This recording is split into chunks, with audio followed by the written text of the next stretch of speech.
আমি বিচার বিভাগের প্রতি অসম্ভব কৃতজ্ঞতা।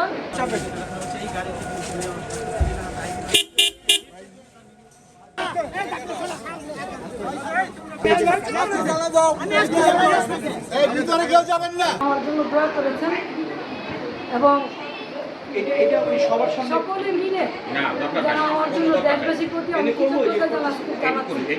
আমি বিচার বিভাগের প্রতি অসম্ভব কৃতজ্ঞতা এবং আমি বর্তমান সরকারের প্রতি আমার ধন্যবাদ জ্ঞাপন করছি এবং আমি চাই যে সকলকে নিয়ে মানবিক সরকার গঠিত হোক এবং জেলে আমার মতো আরও অনেক মায়েরা আছে তারা নিরপরাধ।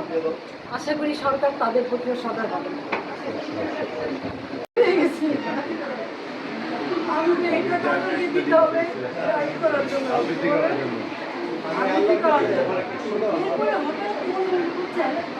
আমি যে এই দেশটা পাই না